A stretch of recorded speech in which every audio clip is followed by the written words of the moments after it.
Good morning or good afternoon, wherever you might be. Welcome to the course preview for the Explaining Strategy course. I have started from working with the Kaplan and Norton Balanced Scorecard framework for strategy execution since I think 2008, and then realizing that it needs to be complemented by other concepts and theories and methodologies. I have tried to complement it with what was necessary and what was considered to be useful by the people that I have worked with in various projects, and that led me over the years to something that you might have seen. It's a framework that is called the strategy clockwork. I will hide myself if you don't mind.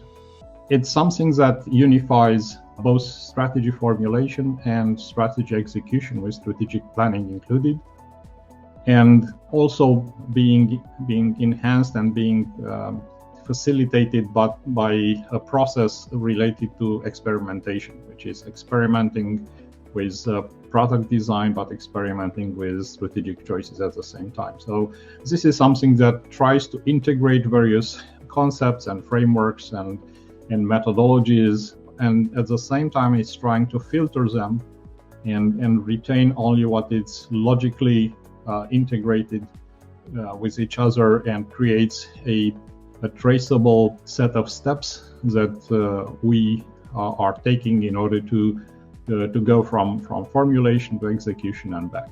And we do this on a multi-annual cycle for the strategy formulation, and typically on an annual cycle for strategy execution. So this is how it looks. When you see it for the first time, it looks a little bit complicated, but that's the role of courses like the ones that we're talking about today, to allow us to understand how these processes and these stages are working together. This is a process, an entire strategy process, which is based on the Deming cycle, the plan, do, check, act, but it's extended to incorporate both the building of the strategy and then also implementing it with an adaptive feedback going on continuously. I believe that some of you might have followed the various articles and posts that I published mainly on LinkedIn. People have asked when will I gather the hundreds of posts and dozens of articles into something that may be a book, or in something that can be even an online course which glues up everything together about the strategy cycle. So the book, I've started writing it some time ago. Actually, it's approximately 2 years ago, and it arrived at nearly 600 pages, and the editor said you can't publish that kind of book, you need to split it in two. And I had to redesign it, and actually there are two books which are in various editorial stages. One is the strategy clockwork, which describes the cycles that you see on screen, and the other one is the Penta model, which deals with the reference cognitive model used for selecting the strategic choices that our strategy is based upon. They represent the foundation of any strategy, the choices to do some things and not do others. Here is the course. The first one is scheduled for January and a little bit entering into February. It's not for the first time that I'm doing this. I've actually did this course in class with people attending in physical sessions before the pandemic.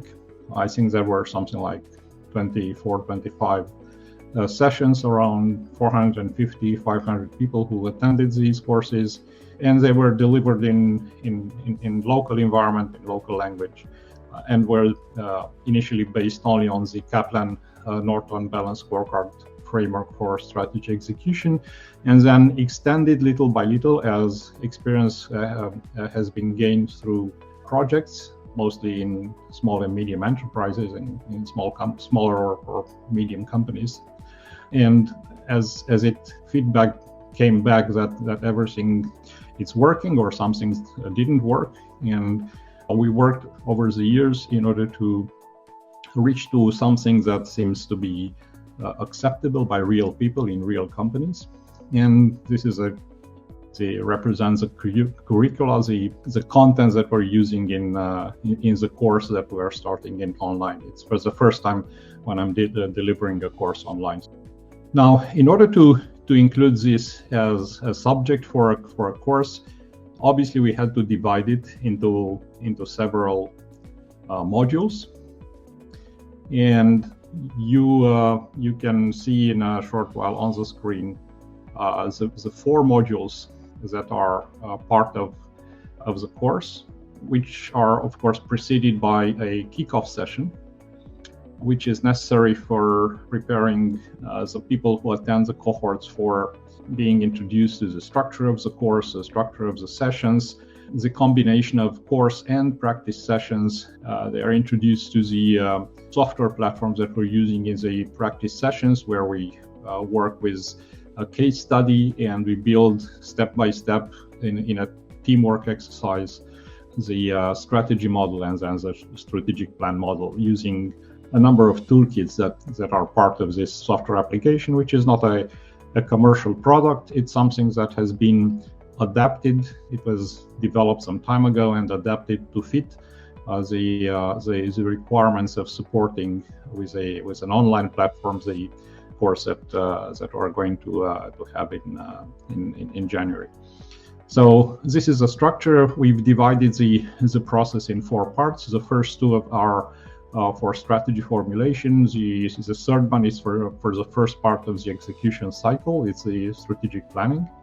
And then we have the 4th one, which is about executing the strategic plan and adapting the 2 models that we're working with, the strategy model and the strategic plan model.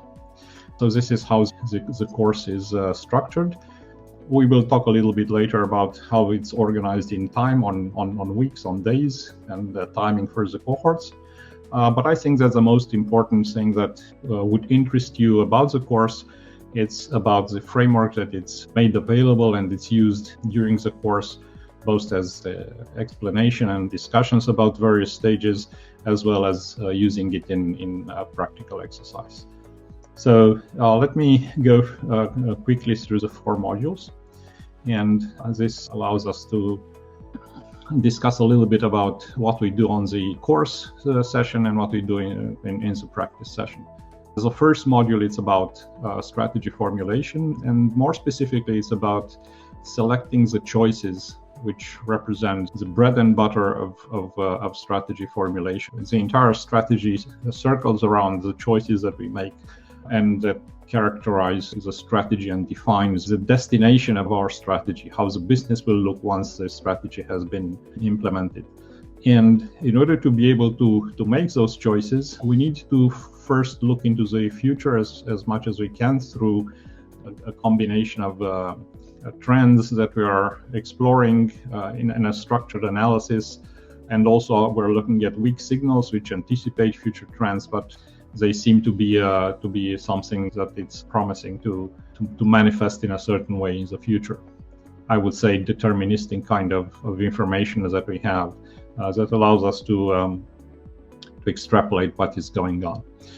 So this is a place where we also need to look into the real world and try to experiment with concepts about problems that we're trying to solve and solutions that we are prototyping, to get feedback from potential customers about the solutions that we would like to embed into our strategy. So some experimentation is required, not just to launch a product on the market, but to understand the combination of problems and solutions for those problems that can constitute the delivery part of our strategy, which is not created typically for one product. It's created for a series of products, a series of services that we're going to deliver over the next couple of years. And you might say, okay, so what kind of strategy do we set up? What kind of portfolio, what kind of business portfolio are we setting up? And I think that those which are subscribed to the Strategy Clockwork newsletter have seen an article some time ago, which is called the 3 strategies, or something like never use a single strategy. And the reality is that we need to build strategy on 3 horizons. One of them is about our current competitive advantage, and we need a strategy to extend it and to defend it with more products along the categories that we already delivered to the market, and improve the productivity and defend against various disruptions that appear in the market all the time.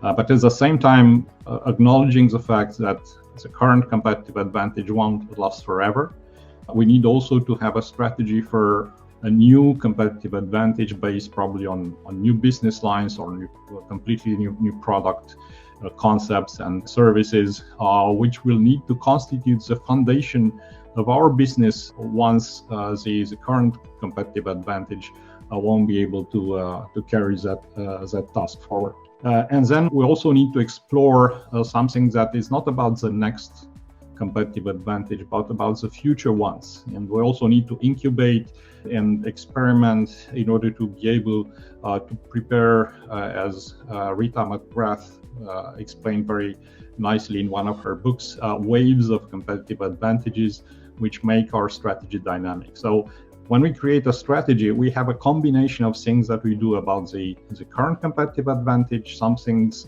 that we do about the next one, which is close to taking place of the current one, and also to the future competitive advantages that would need to secure the future of our company, of our organization on the long term. So this is the concept that represents a good foundation for a strategy, which again is a combination, in fact, of 3 strategies that we work on in parallel. So our strategic choices are strategic choices which are more specific to the current competitive advantage, and others are specific for the next competitive advantage, and also we might have a complete different set of choices for the future competitive advantages, building on something that it's still in infancy as technology, as business model, and something that we prepare for the future.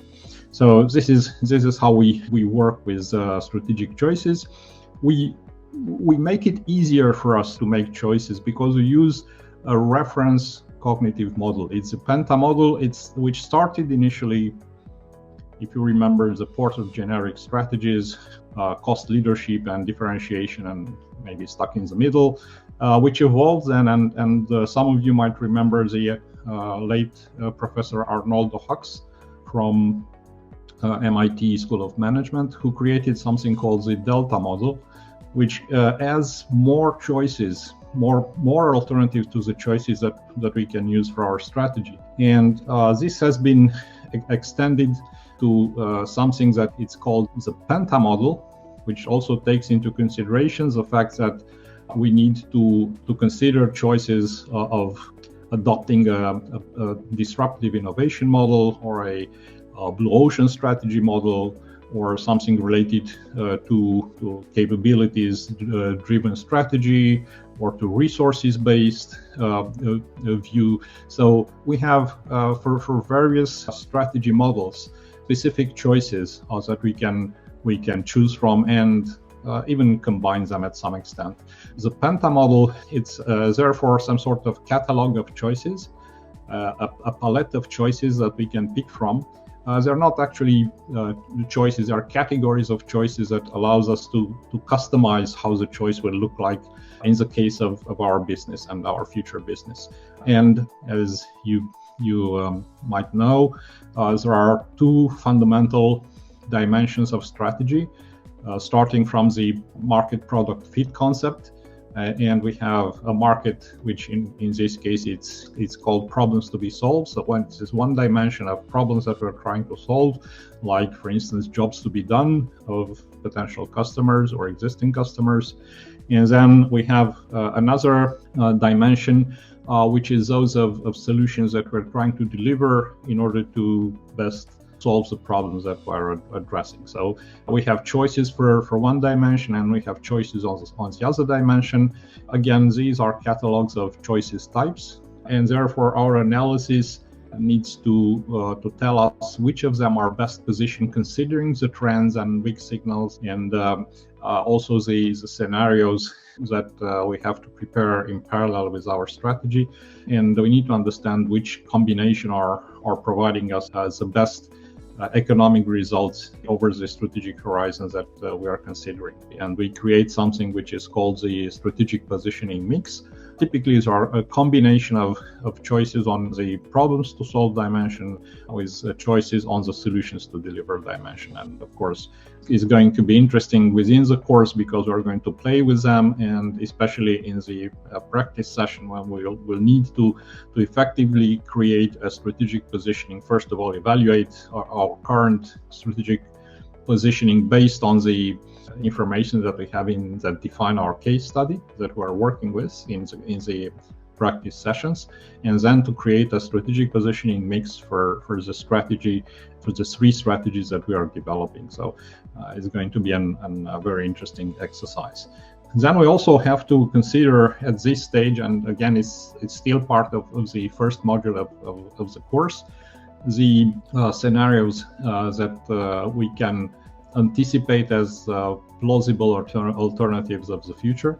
We're no longer looking at trends, which are more or less predetermined factors, things that have very little probability of changing. Also weak signals, which seem to be stable, not that important, but they might evolve into something important with high impact, therefore into trends. But we're looking at uncertain things that can easily go one way or another. And those uncertainties are selected into key uncertainties that allows us to build scenarios. And we are going to use inside the practice session scenario planning toolkit, which allows us to use the 4 scenario models. And with this model, we're going to create scenarios. Now, what are the scenarios used for? When we define a set of choices, we need to see what happens in each of in our case here, in each of the 4 scenarios that we have identified.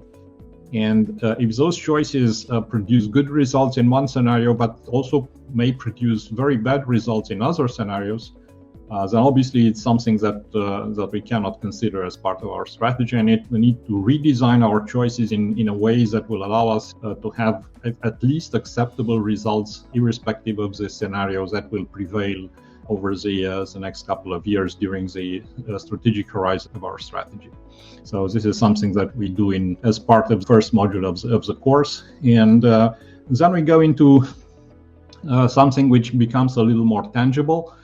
Because in order for our choices to move from the whiteboard into the reality of our business, we need to change something. And this is about the changes that we're required to make. And typically there are activities. There might be new activities that we never did before, or activities that we did but need to be reconfigured.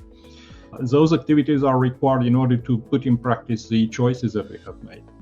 And in order to do such a system of activities, we also need a set of capabilities which are allowing us to perform those activities.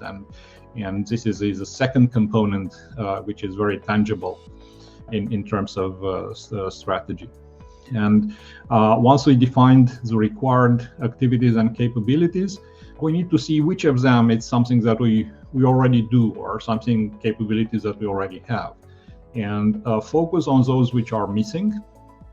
We never did those activities, we never had those capabilities, or on those which on those which we will need to reconfigure and redesign in order to support the strategic choices that we have made. So we are focusing on the strategic gaps, because this becomes the input for the strategy execution cycle. So we need to feed into the strategic planning a very clear set of strategic gaps that we have to close in order to turn our strategy into reality. But before doing this, there is one more thing that we must do, and this is the validation of the feasibility of our strategy. Is our strategy something that we can successfully implement? Do we have the resources, human, financial, the time available Is our culture capable of accommodating the changes that are mandated by our strategy? We need to look at various aspects that might interfere or even deny the execution of our strategy.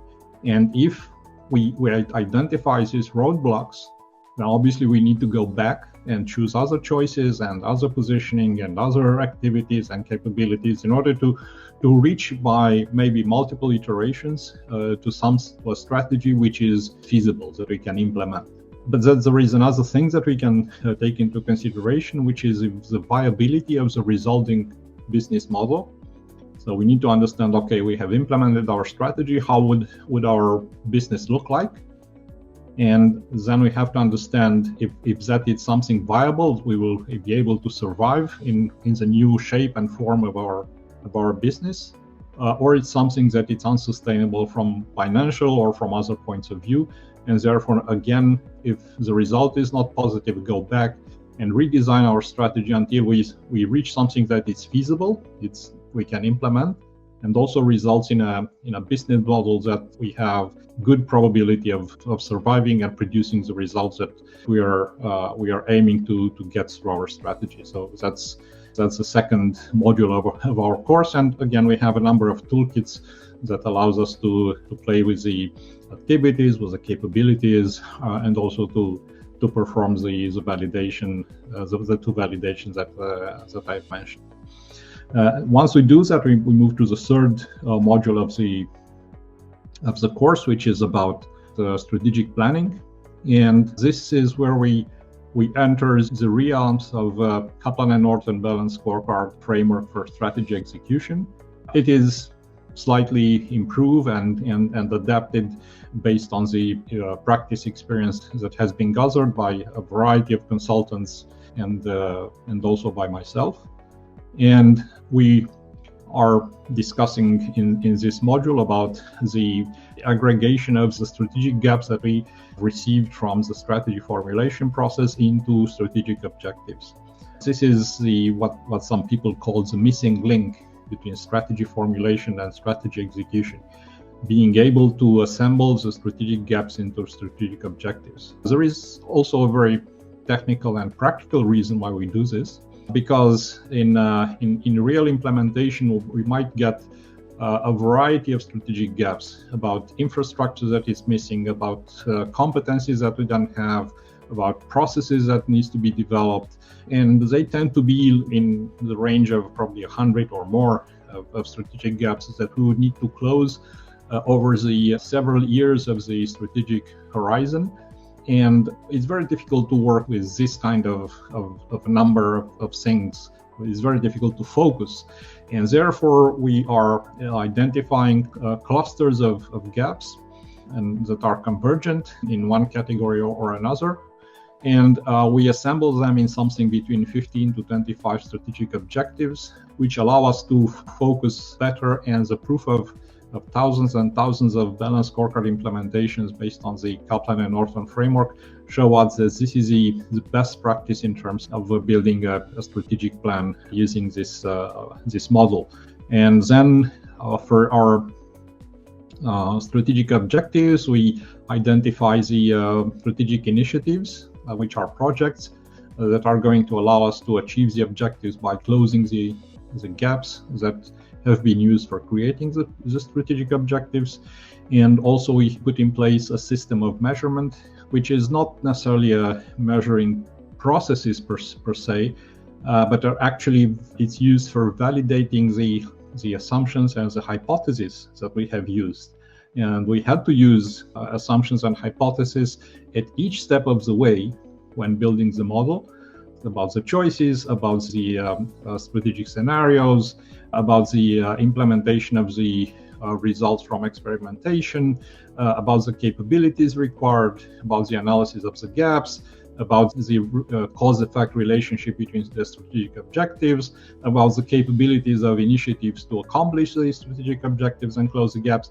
We had a chain of hypotheses that we had to use in both in building the strategy and also building the strategic model for each annual cycle of our strategy execution.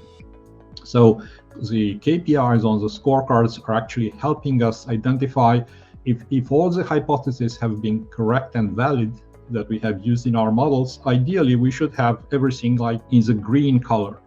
Everything would need to go smooth and our strategy would produce the results expected, but somehow that never happens. We always have something that doesn't work, initiatives that don't produce the expected results. We achieve some of the strategic objectives, but we realize that they don't have the supporting effects for the other objectives, and which means that we have used somewhere along the way, we have used some invalid assumptions, invalid hypotheses. And this system of measurement allows us to go back to the root cause of the dysfunction or the malfunctions that we have observed in our scorecards and be able to make some corrective actions and adapt the component or the components of the model which have been relied on those hypotheses.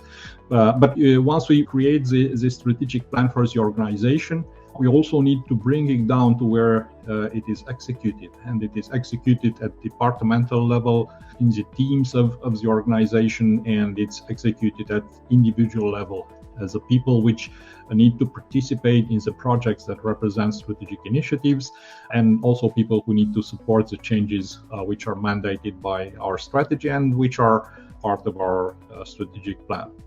So we do a vertical alignment, a horizontal alignment between internal customers and internal suppliers.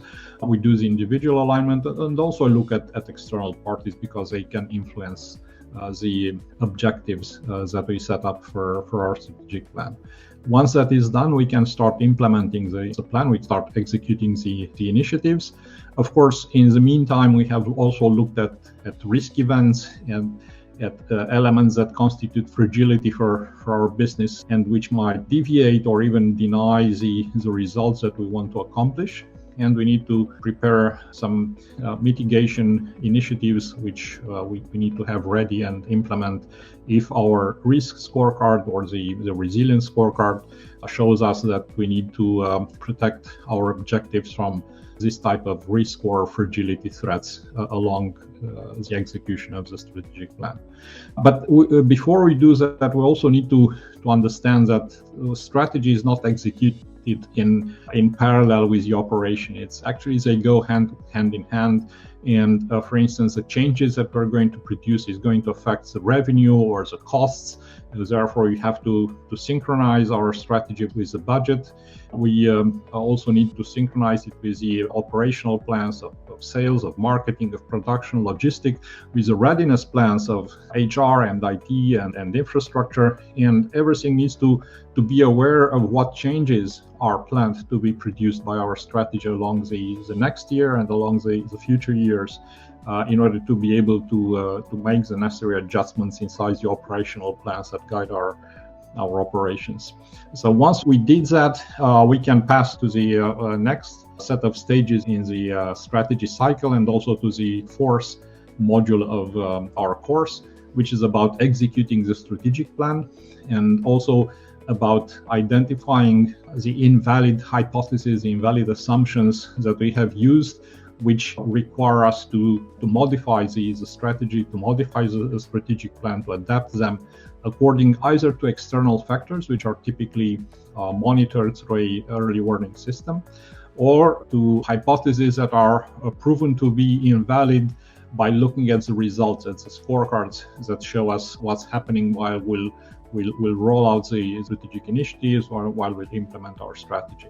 So this part has a role of allowing us to take frequent corrective actions, typically upon these strategic initiatives, but also from time to time to understand that we might change certain components of our strategy or of our strategic plan, and we need to adapt them in order to respond to changes either in the external environment or to facing hypotheses that were invalid, and we need to replace or modify them in order to continue with an adapted strategy, with an adapted strategic plan.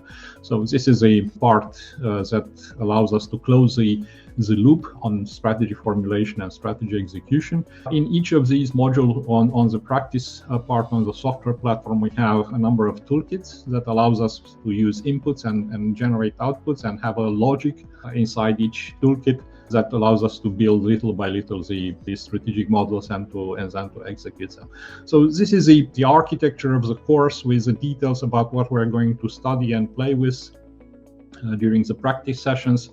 And it's something that we are going to do in 8 sessions, in 4 weeks. We have on the 10th of January the kickoff session that we're going to allow us to prepare for the next 4 weeks. And then in each week we are going to have one module and having a 2-hour session for the course where we go through the concepts and methodologies specific to that part of the strategy cycle. And then after 2 days on every Thursday, we're going to have a practice session, again 2 hours, where we're going to go through the toolkits that are specific to that module and using either data that we enter or data that we have from the case study or simulated data to be able to construct the models for the choices, for the capabilities, for the strategic gaps, for the objectives, for the initiatives, and so on, as I have described for each module. So we're going to go then to the next week and again work on the next part of our strategy model and experiment, have our hands-on inside the teamwork that constitutes the cohort, the class of people who are working on the same case study. And this is done interactively. During the sessions, we have video conferencing, both in the course and in the practice sessions.